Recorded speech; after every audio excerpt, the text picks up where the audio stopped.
നമസ്കാരം, ഋഷിഭുക്തം ചാനലിലേക്ക് ഏവർക്കും ഹൃദ്യമായി സ്വാഗതം. ഏതാനും ദിവസങ്ങളായിട്ട് നാം 2024 വിഷു മുതൽ 2025 വിഷു വരെയുള്ള ഒരു വിഷു വർഷക്കാലത്തെ സമ്പൂർണ്ണ വിഷുഫലം പറഞ്ഞു വരികയാണ്. അശ്വതി മുതൽ അനിഴം വരെയുള്ള നക്ഷത്രക്കാരുടെ സമ്പൂർണ്ണ വിഷുഫലത്തെ പറഞ്ഞു കഴിഞ്ഞു.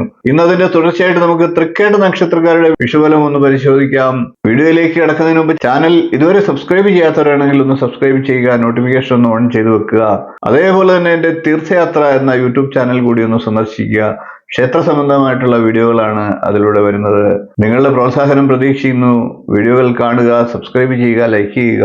ഇന്ന് നമുക്ക് തൃക്കേട്ട നക്ഷത്രക്കാരുടെ സമ്പൂർണ്ണ വിഷുഫലം പരിശോധിക്കാം. തൃക്കേട്ട നക്ഷത്രക്കാർക്ക് ദേവത മഹാവിഷ്ണുവാണ്. അതുകൊണ്ട് തന്നെ ബ്രാഹ്മണാദി പ്രസാദാദി ഗുണഫലങ്ങൾ ലഭിക്കുന്ന ഒരു വർഷമാണ്. തൃക്കേട്ട നക്ഷത്രക്കാർ വരുന്ന ഒരു വിഷു വർഷത്തിൽ മഹാവിഷ്ണു ക്ഷേത്രത്തിൽ പറ്റുന്ന സമയങ്ങളിലൊക്കെ ദർശനം നടത്തുക. ഗുണഫലങ്ങൾ വർദ്ധിക്കുന്നതാണ്. തൃക്കേട്ടക്കാർക്ക് വിഷുഫലമായിട്ട് മധ്യഷട്കമാണ്. അതുകൊണ്ട് തന്നെ ലോക ബഹുമാനങ്ങളൊക്കെ നേടാം, സ്ഥാനമാനാദി ലാഭങ്ങളൊക്കെ ഉണ്ടാകാം, ജനപ്രീതിക്കും സാഹചര്യമുണ്ട്, വിശേഷ വസ്ത്രങ്ങൾ, ആഭരണങ്ങൾ എന്നിവയൊക്കെ ലഭിക്കാനുള്ള സാഹചര്യങ്ങളുമുണ്ട്. ഇനി നമുക്ക് തൃക്കേട്ട നക്ഷത്രക്കാരുടെ വരുന്ന ഒരു വിഷുവർഷത്തിലെ സമ്പൂർണ്ണ നക്ഷത്രഫലത്തെ കൂടി പരിശോധിക്കാം. തൃക്കേട്ട നക്ഷത്രക്കാർക്ക് ജീവിത പങ്കാളിക്ക് നല്ല നേട്ടങ്ങൾ ഉണ്ടാകുന്ന വർഷമാണ്. ആരോഗ്യപരമായിട്ട് വിഷമതകൾ ഉണ്ടായിരുന്നവർക്ക് അതൊക്കെ ശമനം ഉണ്ടാകുന്ന വർഷമാണ്. തൊഴിലിൽ നല്ല മാറ്റങ്ങൾ ഉണ്ടാകുന്ന സമയമാണ്. നേട്ടങ്ങളും പ്രതീക്ഷിക്കാവുന്ന സമയമാണ്. തൃക്കേട്ട നക്ഷത്രക്കാർക്ക് മാനസികമായി സന്തോഷം വർദ്ധിക്കുന്ന സമയമാണ്. കടബാധ്യതകളൊക്കെ ഉള്ളവർക്ക് അതൊക്കെ കുറയ്ക്കുവാനുള്ള സാഹചര്യങ്ങളും ഉണ്ടാകാം. വിദേശ ജോലിക്കൊക്കെ ശ്രമിക്കുന്നവർക്ക് അതൊക്കെ ലഭിക്കാനുള്ള സാഹചര്യമുണ്ട്. ബന്ധുജനങ്ങളുടെയൊക്കെ ഗുണഫലങ്ങളും സഹായ സഹകരണങ്ങളും ഒക്കെ ലഭിക്കാം. യാത്രകളൊക്കെ കൂടുതലായി വേണ്ടി വരാം. ദാമ്പത്യ ജീവിതത്തിലൊക്കെ സൗഖ്യമുണ്ടാകുന്ന വർഷമാണ്.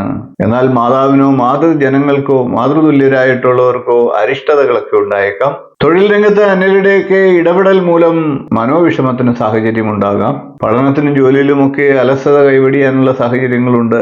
മംഗളകർമ്മങ്ങളിലൊക്കെ തൃക്കേട്ട നക്ഷത്രക്കാർക്ക് പങ്കെടുക്കാൻ സാധിക്കുന്നതാണ്. സൽക്കർമ്മങ്ങൾക്ക് വേണ്ടി പണം ചെലവഴിക്കാനുള്ള സാഹചര്യങ്ങൾ തൃക്കേട്ട നക്ഷത്രക്കാർക്കുണ്ട്. വിവാഹമൊക്കെ ആലോചന നടക്കുന്നവർക്ക് വിവാഹം ഉറപ്പിക്കുവാനുള്ള സാഹചര്യങ്ങളും ഉണ്ടാകാം. വാക്കും പ്രവൃത്തിയും ഒക്കെ ഒന്ന് ശ്രദ്ധിക്കുക. അനാവശ്യമായിട്ടുള്ള വാഗ്വാദങ്ങളിൽ പെടാതെ സൂക്ഷിക്കുക. വാക്കുതർക്കങ്ങൾ മൂലം വിവാദങ്ങളിൽ ഉൾപ്പെടാനുള്ള സാഹചര്യങ്ങളും തൃക്കേട്ട നക്ഷത്രക്കാർക്ക് വന്നു ഭവിക്കാം. അതേപോലെ തന്നെ വാഹനം കൈകാര്യം ചെയ്യുന്ന തൃക്കേട്ട നക്ഷത്രക്കാരും വളരെ ശ്രദ്ധിക്കേണ്ട സമയമാണ്. കാലാവസ്ഥാജന്യമായിട്ടുള്ള രോഗങ്ങൾക്കൊക്കെ സാധ്യതയുണ്ട്, ശ്രദ്ധിക്കുക. യാത്രകളൊക്കെ ബുദ്ധിമുട്ടുകൾ നിറഞ്ഞതാകാൻ, അതുകൊണ്ട് തന്നെ കഴിവതും യാത്രകളൊക്കെ സുരക്ഷിതമായ രീതിയിൽ മാത്രം ചെയ്യുക. സഹപ്രവർത്തകരുടെ ചില പെരുമാറ്റങ്ങളൊക്കെ മൂലം മനോവിഷമത്തിനൊക്കെയുള്ള സാഹചര്യങ്ങളുണ്ട്. ഭാര്യ ഭർത്താക്കന്മാർ തമ്മിൽ പ്രശ്നങ്ങളൊക്കെ നേരിട്ടുകൊണ്ടിരുന്ന ദമ്പതികൾക്ക് അതൊക്കെ ഒന്ന് കുറഞ്ഞ് പ്രശ്നങ്ങളൊക്കെ ഇല്ലാതാകാനുള്ള സാഹചര്യങ്ങളും ഉണ്ടാകാം. സ്വത്ത് സംബന്ധമായിട്ടുള്ള തർക്കങ്ങളൊക്കെ നിലനിരുന്ന തൃക്കേട്ട നക്ഷത്രക്കാർക്ക് അതൊക്കെ ശമനം ഉണ്ടാകുന്നതാണ്. അതായത് അക്കാര്യത്തിലൊക്കെ രമ്യമായി തീരുമാനങ്ങൾ ഉണ്ടാകുന്നതാണ്. വിദേശത്തു നിന്നൊക്കെ നാട്ടിൽ തിരിച്ചെത്താൻ ആഗ്രഹിക്കുന്നവർക്ക് അതിന് സാധിക്കുന്ന സമയമാണ്. എന്നാൽ സാമ്പത്തികമായി ചില വിഷമതകളൊക്കെ നേരിട്ടേക്കാം. വാഹനം കൈകാര്യം ചെയ്യുന്നവർക്ക് ചില അറ്റകുറ്റപ്പണികളൊക്കെ നടത്തി ചെലവുകളൊക്കെ വർദ്ധിച്ചേക്കാം. പൊതുരംഗത്തൊക്കെ പ്രവർത്തിക്കുന്ന തൃക്കേട്ട നക്ഷത്രക്കാർക്ക് പ്രശസ്തി ഉണ്ടാകാൻ സാഹചര്യമുണ്ട്. സുഹൃത്തുക്കളുടെയൊക്കെ സഹായ സഹകരണങ്ങൾ ലഭിക്കുന്ന വർഷമാണ്. വീട് നിർമ്മാണമൊക്കെ നടത്തുന്നവർക്ക് അതിലൊക്കെ പുരോഗതി ഉണ്ടാകുന്നതാണ്. നിരന്തരമായി ഔഷധ സേവയൊക്കെ നടത്തിക്കൊണ്ടിരിക്കുന്ന തൃക്കേട്ട നക്ഷത്രക്കാർക്ക് അതൊക്കെ ഒന്ന് ഒഴിവാക്കാനുള്ള സാഹചര്യങ്ങളും ഉണ്ടാകാം.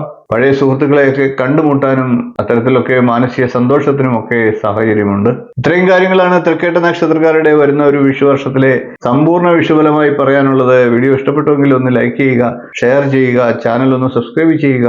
നിങ്ങളുടെ അഭിപ്രായം കമന്റായിട്ട് അറിയിക്കുക. എന്റെ തീർത്ഥയാത്ര എന്ന ചാനൽ കൂടി ഒന്ന് സന്ദർശിക്കുക. വീഡിയോ കാണുക, ലൈക്ക് ചെയ്യുക, ഷെയർ ചെയ്യുക, സബ്സ്ക്രൈബ് ചെയ്യുക. ഇനിയും അടുത്ത ദിവസം നമുക്ക് മൂല നക്ഷത്രക്കാരുടെ സമ്പൂർണ്ണ വിഷുഫലവുമായി കാണാം. നന്ദി, നമസ്കാരം, ശുഭദിനം.